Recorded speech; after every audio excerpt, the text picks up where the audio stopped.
श्रीलंका, जिसे पहले सिलोन के नाम से जाना जाता था, कभी प्राचीन भारत का अभिन्न अंग था। मजबूत और ठोस रहा ये रिश्ता आधुनिक दौर में बड़े अविश्वास और नफरत में तब्दील हो गया।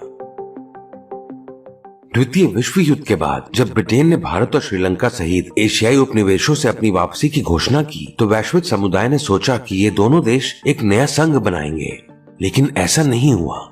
श्रीलंका भारतीय संघ में शामिल क्यों नहीं हुआ, उसका क्या कारण है? ये वीडियो इन्हीं सवालों का विश्लेषण है, और आइए उन परिस्थितियों पर करीब से नजर डालें जिनके कारण ये हुआ।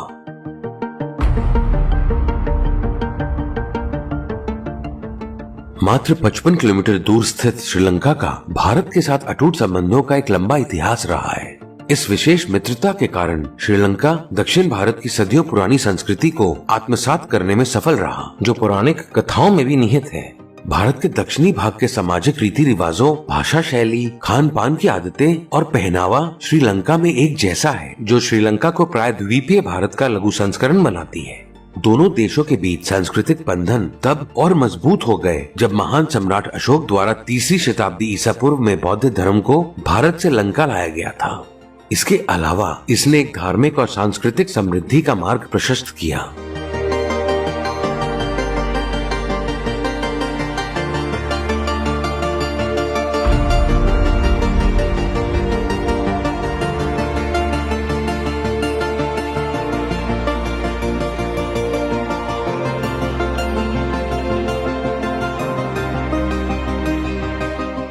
उस दौरान इनके बीच एक बड़ा व्यापारिक संबंध भी था और इनके बीच भाइयों जैसा प्रेम था।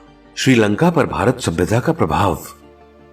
ईसा पूर्व 1000 से 500 के प्रारंभिक इतिहास में जो सभ्यता दक्षिण भारत में विद्यमान थी, वही भारतीय संस्कृति श्रीलंका में भी विद्यमान थी। बाद में भारत के चोल वंश और पांड्या वंश ने अपना साम्राज्य का विस्तार करते हुए लंका को भी शामिल कर लिया। इन राजवंशों के अंत तक श्रीलंका भारत का हिस्सा बना रहा। इसलिए श्रीलंका, जो विविध भारतीय बहुलवाद के एक महत्वपूर्ण घटक के रूप में कार्य करता था, बहु राजवंश के दौरान अकेले शासन करता था। पुर्तगाली शासन के अधीन श्रीलंका। लगभग आधी शताब्दी तक पुर्तगाली के शासन ने श्रीलंका में ईसाई धर्म को प्रोत्साहित किया और देश में यूरोपीय प्रभाव लाना शुरू किया। इसके साथ ही लंका में दक्षिण भारतीय संस्कृति का हिस्सा हुआ, जो सदियों से द्वीपीय राष्ट्र में समाई हुई थी। हालांकि पोर्चुगीज ने श्रीलंका और भारत के कुछ हिस्सों के साथ एस्टाडो इंडिया नामक एक देश की घोषणा की। अथाह संपत्ति के निवेश के साथ डच और एक यूरोपीय शक्ति ने एशिया के अद्भुत महाद्वीप को अपने नियंत्रण में करने के लिए पुर्तगालियों के खिलाफ युद्ध की घोषणा की, लेकिन निराशा ही हाथ लगी। 1658 में डच ने एक बड़े युद्ध के माध्यम से इसे अपने अधीन कर लिया और श्रीलंका में पोर्चुगीज शासन को समाप्त कर दिया, और श्रीलंका और भारतीय उपमहाद्वीप के बीच सामाजिक और सांस्कृतिक संबंध केवल नाम तक सीमित रह गया। डच शासन। युद्ध में पोर्चुगीज को हराने के बाद डचों ने कोलंबो को अपनी राजधानी बनाया और श्रीलंका में अपने नियंत्रण वाले क्षेत्रों पर शासन करना शुरू कर दिया। लेकिन लंका के कुछ रियासतों ने, जो उनसे शत्रुता रखते थे, फ्रांसीसियों की मदद से डचों के खिलाफ जवाबी कार्रवाई की। एक सुरक्षा के रूप में इन देशों ने श्रीलंका के उत्तरी भाग के त्रिंकोमाली बंदरगाह फ्रांसीसियों को सौंपकर युद्ध की घोषणा कर दी। लेकिन डचों की बढ़ती ताकत के आगे फ्रांस कमजोर पड़ गया। परिणाम स्वरूप लगभग एक सदी तक डचों का शासन सिन्हल द्वीप पर चला, लेकिन 1796 में अंग्रेजों ने लंका में डच प्रभुत्व को उखाड़ फेंका।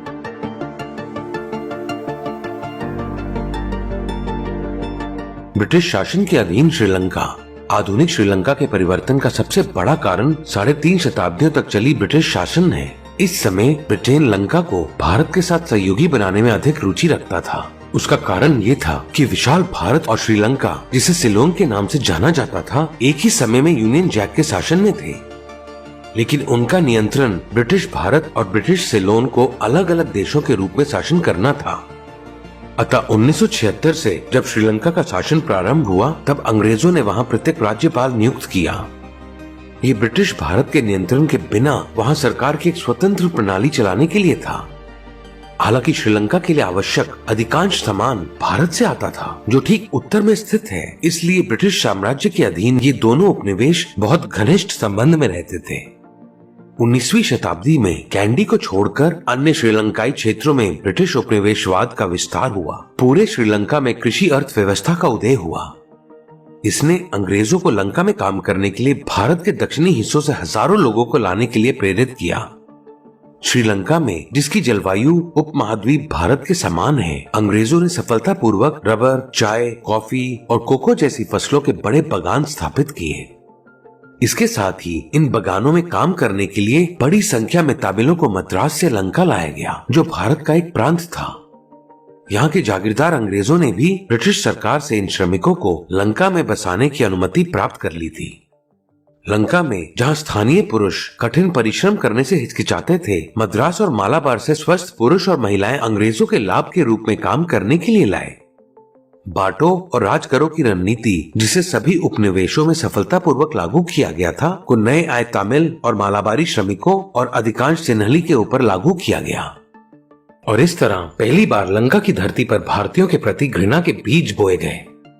19वीं सदी के शुरुआत से ही पूरे भारत में ब्रिटिश शासन के खिलाफ भड़के स्वतंत्रता संग्रामी इसी डर से कि श्रीलंका में भी ये प्रभुत्व प्रकट हो जाएगा, अंग्रेजों ने भारतीय मूल के तमिलों और श्रीलंकाई मूल के संगलियों को अलग कर दिया, ताकि उनमें हमेशा शत्रुता बनी रहे। अल्पसंख्यक तमिल उनके अधिकारों और शक्तियों को हड़प रहे हैं कि मिथ्या धारणा के कारण बहुसंख्यक सिंगली ने उनके खिलाफ एक जातीय युद्ध की घोषणा की। परिणाम स्वरूप भारत के प्रवासी तमिलों और देसी सिंगलियों के बीच एकता नहीं रही। सिर्फ इतना ही नहीं, भारतीय स्वतंत्रता संग्राम आंदोलनों से उन्होंने मुंह मोड़ लिया।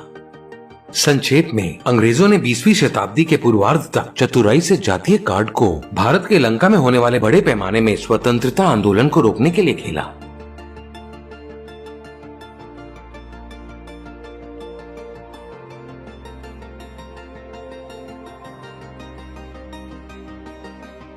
ब्रिटेन से श्रीलंका की स्वतंत्रता। 1927 में जाफना के प्रगतिशील तमिलों और कुछ समान विचारधारा वाले सिन्हली अल्पसंख्यकों के साथ महात्मा गांधी को 1927 में श्रीलंका लाया गया और इसके साथ ही श्रीलंका में नाम के लिए स्वतंत्रता संग्राम गरमाया। इसके लिए प्रेरणा के रूप में रविंद्रनाथ टैगोर जैसे महान कवि श्रीलंका के स्वतंत्रता आंदोलनों का जोरदार समर्थन करते हुए आगे आए। चूंकि अधिकांश तमिल और सिन्हली अभी भी एकजुट नहीं थे, अंग्रेजों के खिलाफ कोई व्यापक जन आंदोलन शुरू नहीं हो पाया। लेकिन द्वितीय विश्व युद्ध में हुए आर्थिक पतन के परिणाम स्वरूप जब ग्रेट ब्रिटेन ने एशिया और अफ्रीका में उपनिवेशों को छोड़ने का फैसला किया, परिणाम स्वरूप भारत, बर्मा और श्रीलंका एशिया में स्वतंत्र हो गए। लेकिन उपर्युक्त देशों के विपरीत ब्रिटेन ने लंका पर पूरी तरह नियंत्रण नहीं छोड़ा। जैसे कि लंका एक डोमिनियन बन गया, जिसने ब्रिटिश रानी को राज्य के प्रमुख के रूप में मान्यता दी। उसने स्थानीय रूप से निर्वाचित लंका सरकार पर कुछ निर्णायक प्रभाव डाला। श्रीलंका को भारतीय संघ में शामिल होने से रोकने के लिए खेला गया एक तंत्र था ये। कोलंबो नई दिल्ली के साथ एक संघ के विचार से पीछे हट गया, क्योंकि ब्रिटेन ने लंका के अधिकांश राजनीतिक दलों के बीच भारत के बारे में गलत धारणा फैला दी थी। इसके साथ ही भारतीय नेताओं ने लंका पर अधिकार न करने का भी निर्णय लिया, जो उनकी राष्ट्रीयता से बाहर थी, और इसलिए श्रीलंका भारत संघ का हिस्सा नहीं बना। श्रीलंका का भारत से अलग होने का कारण राजनीति, उपनिवेशवाद की बुराइयों से छुटकारा पाकर श्रीलंका के स्वतंत्र देश बनने के बाद भारत को दोनों देशों के मौजूद संबंधों में और अधिक गर्मजोशी की उम्मीद थी। हालांकि लंका भारतीय संघ में शामिल नहीं हुआ था, फिर भी नई दिल्ली को उनके साथ एक अच्छे संबंध की प्रतीक्षा थी। लेकिन इस पर कोलंबो की प्रतिक्रिया ठंडी थी और संबंध सुचारू रूप से नहीं चल पाए। भारत श्रीलंका मित्रता के उतार चढ़ाव ने इन पड़ोसियों को एक मौन शत्रुता में धकेल दिया। बौद्ध भिक्षुकों के नेतृत्व वाले चरमपंथी सिन्हली संगठनों और उनके समर्थक राजनीतिक दलों ने दशकों पुराने नरसंहार और तमिलों के खिलाफ हिंसा और श्रीलंका में अन्याय को बढ़ावा दिया।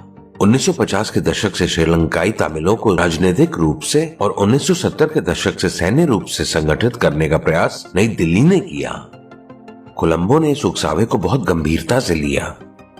इसके कुछ इच्छुक दलों ने सचेत प्रचार किया कि भारत श्रीलंका को अस्थिर करने की कोशिश कर रहा है। श्रीलंका की राजनीति जब सत्ता में होती है तो भारत समर्थक और विपक्ष में होने पर भारत विरोधी हो जाती है। श्रीलंका की राजनीति के टूटने के साथ बहुसंख्यक सिंगली अपने जातीय शत्रुता तमिलों का समर्थन करने और उनके लिए अपनी मातृभूमि के कर्तव्यों का पालन करने के लिए भारत से नाराज होने लगे। इस प्रकार भारतीय विरोधीवाद श्रीलंका की राजनीति का एक हिस्सा बन गया। इस कारण भारत के मन में तमिलों को छोड़कर श्रीलंकाई लोगों के प्रति प्रेम को नष्ट कर दिया। श्रीलंका में भारत विरोधी भावना को मजबूत करने के लिए विदेशी शक्तियों का हस्तक्षेप। चीन 1957 से श्रीलंका पर चीन का निर्णायक प्रभाव रहा है और 1963 से चीन ने खुले तौर पर श्रीलंका में हस्तक्षेप किया ताकि भारत समुद्री क्षेत्र में उनके लिए कोई बाधा न बने। इसके पीछे एशियाई महाद्वीप के दक्षिणी भाग के देशों को बीजिंग के प्रभाव में लाने का उद्देश्य था। उन्होंने कोलंबो से ये वादा किया कि लंका को किसी भी चीज के लिए भारत पर निर्भर रहने की जरूरत नहीं है, इसके बजाय वो चीन पर भरोसा कर सकते हैं। श्रीलंकाई रबर को चीन के चावल से बदलने के एक विशेष समझौते के साथ ये रिश्ता और मजबूत हो गया। उसके कारण आने वाले सालों में व्यापक आर्थिक और सैन्य सहयोग के कारण श्रीलंका भारत का विरोधी हो गया। साथ ही चीन की रणनीति श्रीलंका के राजनीतिक दलों और उनका विरोध करने वाले क्रांतिकारी राजनीतिक दलों को जीतकर अपने नियंत्रण में करने की थी। नतीजतन एक पूर्ण पैमाने पर भारत विरोधी भावना वहां चुपचाप बढ़ती गई। कोलंबो की कमजोरियों का फायदा उठाने और एशिया के दक्षिण में अपने हितों को लाने की बीजिंग की गुप्त रणनीति को लंका में लागू किया गया।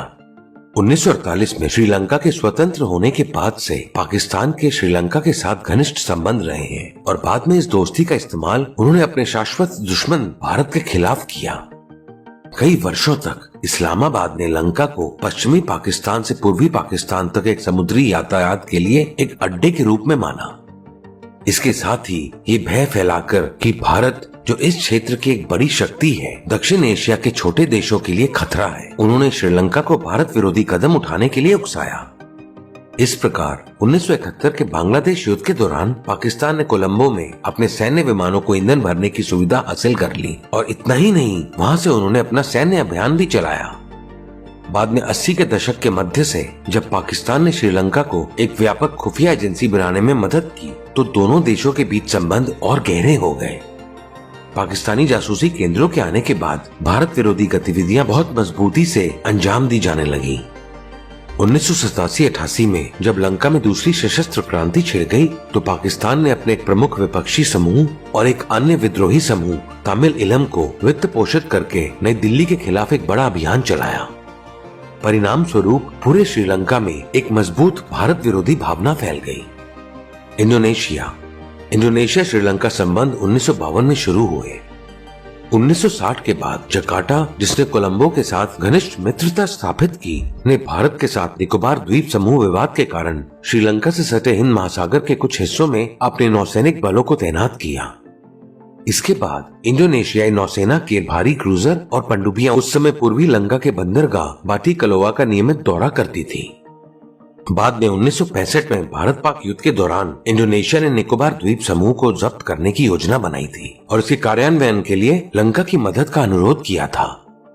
इंडोनेशिया द्वारा सामने रखा गया प्रलोभन उन्हें मुफ्त में नए हथियार देकर उनकी मदद करना था। ऐसे आकर्षण ने श्रीलंका को भारत का विरोधी बना दिया।